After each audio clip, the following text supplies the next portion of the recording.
चलिए आज इतिहास की एक ऐसी जबरदस्त जासूसी कहानी में चलते हैं जो सच में दिमाग घुमा देगी। सवाल ये है कि कैसे कोई साम्राज्य का सबसे महान राजा 2000 साल से भी ज्यादा समय तक गुमनाम रह सकता है। आज हम उन्हीं सुरागों को जोड़कर देखेंगे जिन्होंने प्राचीन भारत के सबसे बड़े रहस्य को सुलझाया। एक ऐसे राजा की कहानी जिसे लोग उसके नाम से नहीं बल्कि सिर्फ उसकी उपाधियों से जानते थे। अच्छा, तो इस कहानी की जड़ें ना बहुत पुरानी नहीं है। मतलब कहानी शुरू होती है 14वीं सदी में दिल्ली के सुल्तान फिरोज शाह तुगलक के दरबार से।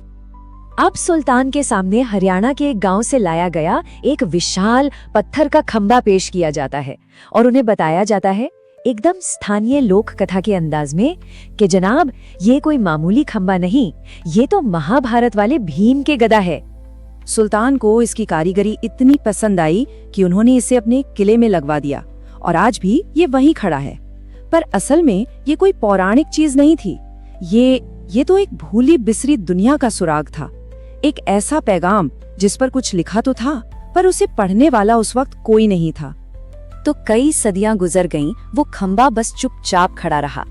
फिर बात आती है 19वीं सदी की, जब पुरातत्वविदों ने पूरे भारतीय उपमहाद्वीप में खोज शुरू की। तब जाकर इस राज पर से धीरे धीरे पर्दा उठना शुरू हुआ। और उन्हें मिला क्या? अफगानिस्तान से लेकर बंगाल तक जगह जगह खंबे, चट्टाने, स्तूप और सब पर एक ही शक्तिशाली राजा के हुक्मनामे खुदे हुए थे। एक ही शक्तिशाली राजा के। पर सबसे अजीब बात ये थी कि कहीं भी किसी भी शिलालेख पर उसका असली नाम लिखा ही नहीं था। ये सारे लेख एक ही लिपि में थे, ब्राह्मी लिपि, और इन सब में राजा को दो बड़े शानदार टाइटल दिए गए थे, देवनम्पिया और पियदस्सी, मतलब देवताओं का प्रिय और जो सब पर प्यार से नजर रखता है। शायद इतने बड़े साम्राज्य को एक रखने के लिए राजा के नाम से ज्यादा उसके नेक इरादों को फैलाना जरूरी समझा गया होगा। अब इस गुत्थी को सुलझाने के लिए एक हीरो की एंट्री होती है और इस कहानी के हीरो थे एक बहुत ही काबिल स्कॉलर जिनका नाम था जेम्स प्रिंसेप। जेम्स प्रिंसेप ने वो कर दिखाया जो सदियों से कोई नहीं कर पाया था। उन्होंने 1837 में इस प्राचीन ब्राह्मी लिपि को पढ़ने का तरीका खोज निकाला। सोचिए, जो खंबे सदियों से खामोश थे वो अचानक बोलने लगे, पर उनके संदेश ने तो उलझन को और भी बढ़ा दिया। तो पहले तो प्रिंसेप को लगा कि ये देवनाम्पिय शायद श्रीलंका का कोई राजा है, क्योंकि वहां के राजा भी ये टाइटल इस्तेमाल करते थे। लेकिन फिर एक ब्रिटिश अफसर को एक पुराना बौद्ध ग्रंथ मिला, दीपवंश, और उसमें पियदस्सी को मौर्य वंश से जोड़ा गया था, चंद्रगुप्त के पोते से। ये एक बहुत बड़ा क्लू था, लेकिन फिर भी ये सिर्फ एक थ्योरी थी। कोई पक्का सबूत अभी भी हाथ नहीं लगा था। और जो पक्का सबूत मिला ना, वो ऐसी जगह से और एक ऐसे इंसान को मिला जिसके बारे में कोई सोच भी नहीं सकता था। एक ऐसा शख्स जो इतिहास नहीं कुछ और ही खोज रहा था। चलिए अब सीधे चलते हैं 20वीं सदी की शुरुआत में। जगह है कर्नाटक की हट्टी सोने की खदानें, दुनिया की सबसे पुरानी खदानों में से एक।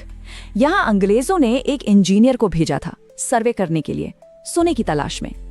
तो ये इंजीनियर साहब, जिनका नाम था सी बीडन, जमीन का सर्वे कर रहे थे और तभी उनकी नजर एक बड़ी सी चट्टान पर पड़ी जिस पर कुछ अजीब सा लिखा हुआ था। उन्होंने इसकी खबर आर्कियोलॉजिस्ट को दी और बस इसी एक चट्टान ने भारत का इतिहास हमेशा के लिए बदल दिया। वो सोना ढूंढ रहे थे पर उन्हें असली खजाना मिल गया।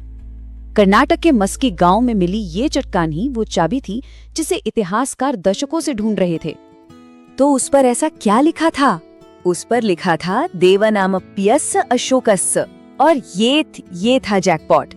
इतिहास में ये पहली बार हुआ था कि किसी शिलालेख पर देवनाम्पिय उपाधि के साथ साथ अशोक नाम भी लिखा मिला हो, दोनों एक साथ।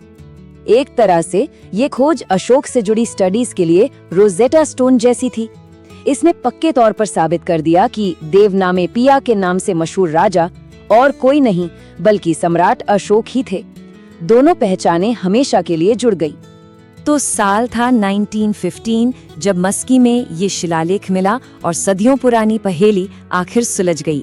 अब ये कंफर्म हो गया था कि शिलालेखों में जिस दयालु राजा की बात हो रही है वो वही महान सम्राट अशोक हैं जिनके बारे में हम बौद्ध ग्रंथों में पढ़ते हैं। और इस खोज का असर बहुत बड़ा था।